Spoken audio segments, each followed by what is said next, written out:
homem. Já falamos sobre vasectomia, inclusive, né, você pode rever esse conteúdo no portal T5. E o tema de hoje é impotência sexual. E quem vai explicar sobre esse assunto pra gente é o médico urologista, o doutor Tiago Costa, que já está aqui com a gente. Bem-vindo, doutor Tiago, tudo bem? Olá, boa tarde, tudo bem? Tudo bem, olha só, esse tema eu acho que é o terror dos homens, né? Porque a ereção está muito ligada à virilidade, né, do homem. Sim. E aí a gente quer saber o seguinte, a primeira coisa, né? É importante saber que esse é um tema que realmente é o pesadelo. E quando acontece na hora H, sempre tem aquele negócio, mas isso nunca aconteceu comigo. E até às vezes a parceira ou o parceiro fica pensando, nossa, mas a culpa é minha, o que é que está acontecendo? Essas falhas que acontecem esporadicamente, vamos dizer assim, não indicam uma disfunção erétil ou indicam? Então, sempre quando ocorre a falha, nós recomendamos uma avaliação especializada, porque conceitualmente a disfunção erétil é a dificuldade para manter ou para iniciar a ereção. E é muito importante essa avaliação, porque a disfunção erétil ela pode ser, na verdade, só a manifestação inicial de um problema mais sério, principalmente relacionado a eventos cardiovasculares, como um infarto, como um AVC. Então, por isso que, não que seja a manifestação, Sim, mas os problemas que vão gerar essas situações pode começar a manifestação com a disfunção erétil. Então, quer dizer que a impotência, a disfunção erétil é um primeiro passo que pode levar à impotência, é isso? Ou é a mesma coisa? Não, nós evitamos usar esse termo impotência. É mais popular, né? Até para tirar esse estigma e diminuir esse receio do homem procurar a avaliação. Ainda tem muito isso, doutor Tiago? Os homens evitam de ir ao urologista, que seria o profissional indicado para tratar a saúde do homem, né? Especificamente, assim como nós mulheres procuramos o ginecologista, o urologista é o médico do homem. Assim podemos dizer, eles ainda não vão. Principalmente relacionado a essa questão da sexualidade, tem muito preconceito, muito receio, tira a parceira da avaliação, quando na verdade a parceira não é parte do problema, ela é parte da solução, quando ela vem entender o que está se passando pelo homem. Então, com aquele homem, com aquele parceiro dela. Por isso é importante a gente falar e discutir esse assunto, né? Vamos ver aqui, a gente tem uma tela com algumas causas, tá? O senhor tinha dito aí, né, sobre o risco de doenças cardiovasculares, infarto e AVC, uso de certos medicamentos, realização de cirurgias, doenças metabólicas, neurológicas, endocrinólogas e emocionais. Essas daí são algumas das principais causas que podem levar. Existe uma faixa etária que é mais comum de acontecer essa disfunção erétil? Sim, então, a disfunção erétil ela vai aumentando a incidência com a idade. Então, a gente já tem uma porcentagem de homens aos 40 anos que já podem apresentar algum grau de disfunção e, progressivamente, quanto mais velho esses homens forem, mais chance de apresentar essa disfunção erétil, principalmente porque essas causas, como a gente está vendo aí, por exemplo, doenças cardiovasculares, algumas cirurgias também, elas acontecem normalmente em homens mais velhos, mais para frente. Com mais idade. A gente está vendo aí fatores que podemos dizer assim físicos, né? Mas tem questões emocionais também que podem afetar o homem? Com certeza, porque a ereção em si, ela é um mecanismo complexo e que a relação emocional, o quadro psicogênico faz parte, que na verdade é o gatilho para que ocorra uma ereção satisfatória. Então, se o homem não está bem, é um homem ansioso, estressado, deprimido, isso por si só já é um motivo para que essa ereção não inicie ou que ele não consiga manter a ereção de maneira satisfatória. Então, o organismo precisa estar bem, a parte orgânica em si falando, mas a psique também precisa que esteja muito bem para que seja uma ereção boa. E assim, doutor Tiago, eu acho que a gente tem muito esse problema de conseguir separar, né? Digamos assim, eu não vou levar meus problemas para a cama, eu não vou levar meu problema do trabalho na hora de me relacionar, mas não é algo tão fácil porque faz parte do nosso dia a dia. E aí é o quê? Buscar uma terapia, buscar relaxar mais, curtir mais a vida para evitar essa tensão, se reflita exatamente, né, na hora da relação sexual. Exatamente, procurar, o tratamento ele é multidisciplinar, então passa por nós, urologistas, mas também passa pelo acompanhamento especializado e adequado com os profissionais que atuam nessa seara, assim como a prática da atividade física, que é algo muito importante para a saúde mental também, porque é um momento que propicia um desligamento desses problemas e que a pessoa tira o foco dessa questão que está levando trazendo essa angústia ou esses sintomas. Então, assim, para a ereção acontecer bem, precisa que tudo esteja bem nesse sentido e que o homem também tenha um acompanhamento com vários profissionais. Já a gente vai falar de alguns sintomas. A gente vê muito assim, doutor Tiago, que a mulher, quando entra na menopausa, muitas vezes é como se fosse um veredito de que a vida sexual vai piorar ou vai pausar de vez, que as mulheres acabam sentindo muitos desconfortos. Os homens têm uma idade, até que idade podem se manter ativos sexualmente, se assim a gente puder dizer, sem a ajuda de medicamento, por exemplo, ou isso varia de homem para homem? Não, o nosso interesse é que esse homem tenha, porque a vida sexual a gente tem que separar essa situação de que a vida sexual é restrita para os jovens. A gente quer que o homem tenha uma vida sexual de qualidade durante toda a vida. Então, por isso que a gente estimula desde sempre o acompanhamento com o urologista logo cedo, para que a gente tenha uma vida sexual com qualidade durante todo... Bem duradoura, né? Exatamente. E daí... os homens mais velhos, até por uma questão que às vezes a parceira também já não está com tanto interesse, mas a gente quer que esse homem mais velho tenha uma vida sexual com qualidade. E para isso é fazer a prevenção. Vamos ver os sintomas? No caso, a gente botou impotência, mas lembrando, viu, gente? O que é usado é disfunção erétil. Sintomas: dificuldade ou falta de ereção, incapacidade de manter a ereção ou redução do interesse sexual. Então, quer dizer que essa disfunção não significa que o homem não vai ter mais ereção. Pode ser também que ele não consiga manter a ereção, é isso? Exatamente. É como eu falei, é a dificuldade de iniciar ou de manter a ereção. Então, às vezes, o homem até consegue iniciar o ato sexual, ter uma ereção satisfatória, mas durante o ato ele perde essa ereção e termina sendo frustrante, tanto para ele quanto a parceira.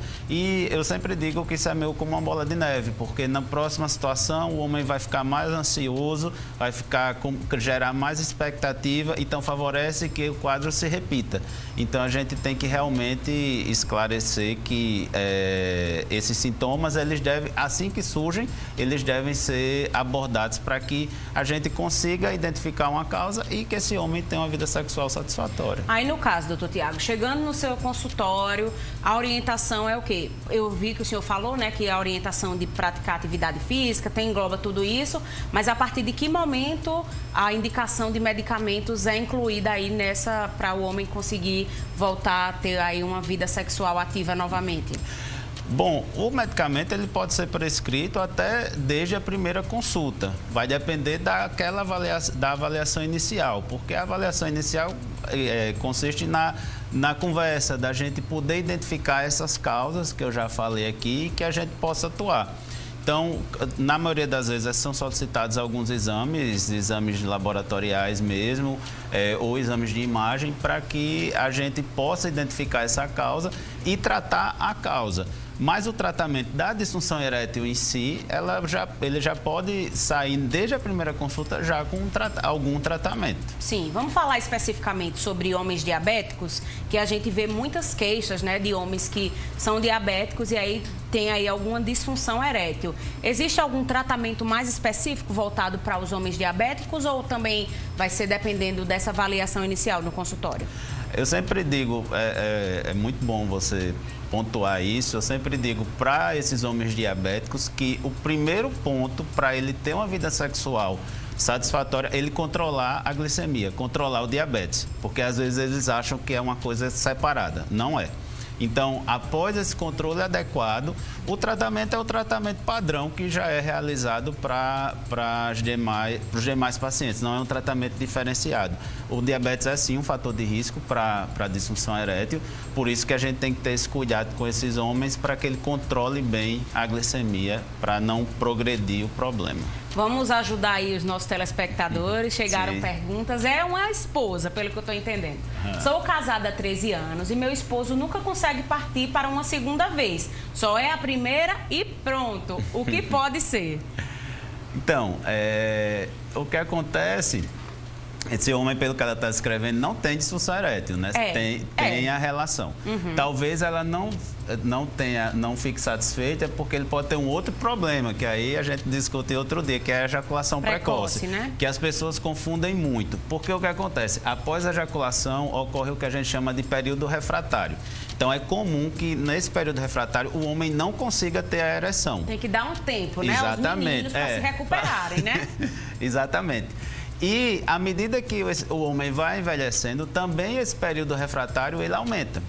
Então, talvez a ejaculação rápida, a mulher não se satisfaz, isso é bem comum da gente perceber também, e termina que ele não consegue ter essa segunda relação porque o período refratário é longo. Tem outra pergunta também de uma mulher. Tá vendo como as mulheres têm que ser inseridas nesse processo, não é não, doutor Tiago? Meu esposo tem fibromialgia, toma medicação forte, ele não tem problema com ereção, só não consegue ejacular. Pode ser por causa do medicamento? Pode sim. Essa é uma situação não é tão comum, chamada anejaculação, e que é uma das principais causas é o uso de medicação. Ela não colocou qual é o remédio que ele toma, mas provavelmente deve estar relacionado sim a essa medicação, porque as medicações para fibromialgia, as comumente utilizadas, têm esse efeito colateral. A telespectadora citou aí o medicamento, no caso, para outra doença que tem afetado. Mas vamos falar sobre esses medicamentos que geralmente muitos homens tomam por conta própria, né? Que são vendidos em farmácia, acham que é uma boa solução. A gente não vai citar o nome aqui, mas que é muito conhecido. Qual o risco de, a longo prazo, um homem que faz o uso desse medicamento por conta própria, de dizer assim, não, um amigo meu disse que funcionou, então eu vou tomar também. É perigoso? Não é perigoso. O que acontece, na verdade, a gente vai voltar à primeira coisa que eu falei. Às vezes a disfunção erétil é a primeira manifestação de um problema mais sério. E esse homem não procura assistência, ele usa o remédio, teve até uma boa resposta, mas ele evoluiu para algum problema relacionado ao coração, alguma coisa do tipo, porque era a evolução do problema que não foi diagnosticado. Entendi. Então, infelizmente, perde-se a janela de oportunidade de investigação nesse sentido, porque aquele homem, se tivesse procurado a avaliação naquele momento inicial, talvez ele tivesse bem e não tivesse o evento e não estaria relacionado ao remédio. Então, esse não é um fator de risco, isso é um mito realmente, a gente encontrar isso constantemente. Homem que infarta porque tomou o remédio, Exato, né? Mas o infarto não é por conta do remédio. Inclusive, o remédio ele foi desenvolvido, a pesquisa inicial era para tratamento dessas condições de infarto. Terminou sendo utilizado para... Ô, doutor Tiago, só para a gente encerrar e atender essa telespectadora, ela disse que o marido tem 39 anos, é novo, né? E há alguns anos tem que tomar o azulzinho. Ele nunca fica erétil sem ele. O que pode ser? Pois sem remédio não funciona. É uma pessoa jovem, com 39 anos.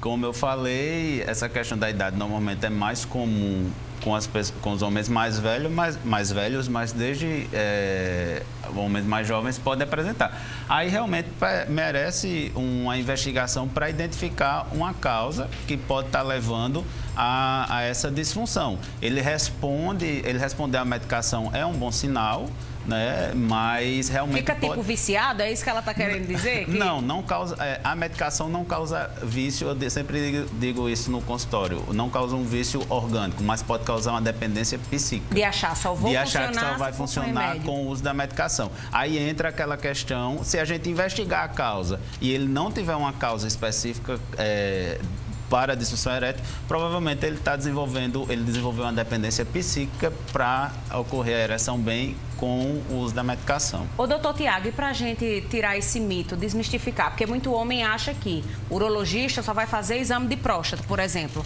No consultório, se o homem for, vai ser o quê? Uma orientação de exames clínicos? Não necessariamente vai ter que fazer esse exame, né? Só para o pessoal de casa saber, para irem, né, para o médico, pararem com essa bobagem de ficar, ai, que vergonha, eu não vou, é outro homem, vai me ver lá sem roupa. Não necessariamente tem que tirar a roupa, né? Não. A gente diz que o urologista é o clínico do homem. E esse homem, ele deve frequentar o consultório do urologista desde a adolescência. A gente vê as meninas, vai na ginecologista, as mães até levam... Assim que menstrua, até antes, né? Assim que menstrua, para já orientar da menstruação ou antes da primeira relação, e os meninos não vão. Inclusive, nós estamos como presidente da Sociedade Brasileira de Urologia, daqui da Paraíba, e estamos numa campanha de Vem Pro Uro, para justamente estimular... a ida desse adolescente para o consultório. Para se tornar um hábito ao longo da vida do homem, né? Porque nós acompanhamos o homem desde essa fase até o idoso. E cada fase tem a sua indicação de avaliação, não é só a avaliação, o rastreamento de câncer de próstata. É importante também, mas para uma faixa etária específica. Para os outros homens, nas outras faixas etárias, tem toda uma avaliação também que deve ser feita e sim, esse homem deve nos procurar para fazer essa avaliação, assim como até para identificar outros problemas e ser visto por outras especialidades. É realmente o clínico do homem adequado para fazer a avaliação. Perfeito. Olha aí, vamos embora procurar um urologista, todo mundo viver feliz, né? Porque tá tudo ligado ali. Se você não está se sentindo feliz ali na sua vida sexual, também vai lhe afetar de outra maneira. Para encontrar o Dr. Tiago, é Dr. Tiago Costa Uro, lá no Instagram, que aí com certeza também tem conteúdos bem bacanas. Não deixe de segui-lo lá no Instagram. Obrigada, viu, doutor Tiago? Eu que agradeço. Um abraço e até a próxima. Seja sempre bem-vindo. Com certeza. Muito obrigado. Minha gente, é o seguinte, tem uma telespectadora aqui do Com Você que vai começar o fim de semana com o pé